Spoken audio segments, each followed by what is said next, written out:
When it comes to bows, Dread has always had the biggest crit chance. Okay, it's only a 2 times multiplier, but it's got a 50% crit chance.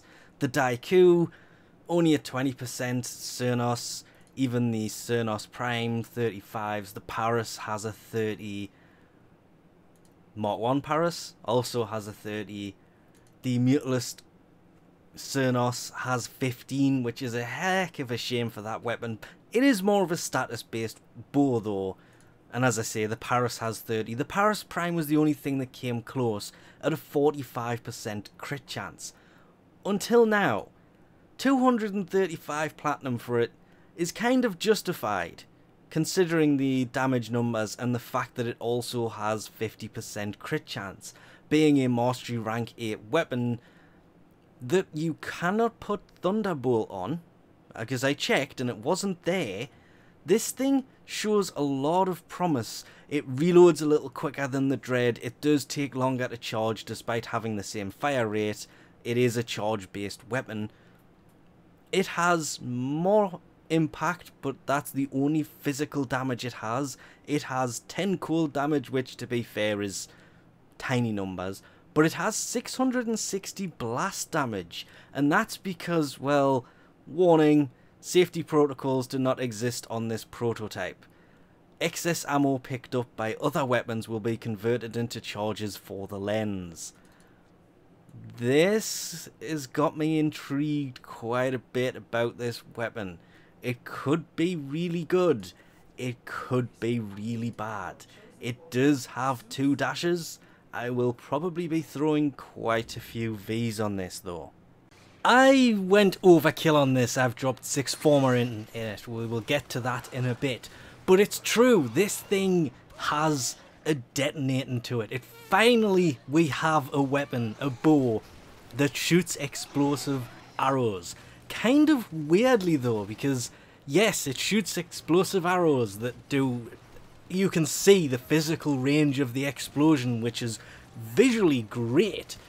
It also has cold on it that slows the enemies down when the arrow first hits, so they're still within range of the actual explosion, which makes this thing work really well, just really better than I expected this thing to work at all. That cold proc, if that wasn't on it, it wouldn't really work as well, because being explosive arrows, you don't have to hit the enemy. Hitting the floor between a lot of enemies will get a lot of them at once, rather than the arrow going through an enemy and hitting the wall behind them, because I've done that quite a few times. It's better to try and aim this at the floor or at the feet of an enemy to get most of them in there, and that, as I say, that cold proc to slow them down made it so much better than it would have been without it. But with it being a 50% crit chance weapon, obviously by throwing point strike in this, it will take it to 125, so you're going to get between orange, possibly red, determined on what frame you're running. You can run the Kavat that adds crit chance, and this thing will red crit. I wouldn't personally run this with Argon Scope because it's going to take it up a mod slot that can be used for other things, solely because you don't have to hit an enemy with it to get it to detonate. It will still do amazing damage hitting an enemy with it, but the explosion is what deals the damage, and that, if it goes through an enemy, it's not going to work as well as if you just hit the feet of an enemy. With that in mind, I ended up forming it 6 times. The build I settled on here I have corrosive on at the minute. This can be changed for any element at all. I actually formatted D on. I have hammer shot in there at the moment. Bear with me, I'll explain that in a second. But I found running heavy caliber on this works really well, because you're not aiming for that precision shot with this. You just want to get it close to an enemy, because the AoE attack on this thing is what deals the amazing damage. And just having Stormbringer and Infected Clip in this has given it over 10,000 corrosive damage. Obviously Serration's in here, Split Chamber, Point Strike and Vital Sense. The reason I formatted D on was the reason it has 6 formas in it, and that was to add primed cryo rounds, which, well, 19,760.8 blast damage. Yeah, this is actually quite lethal, but there's a major problem here.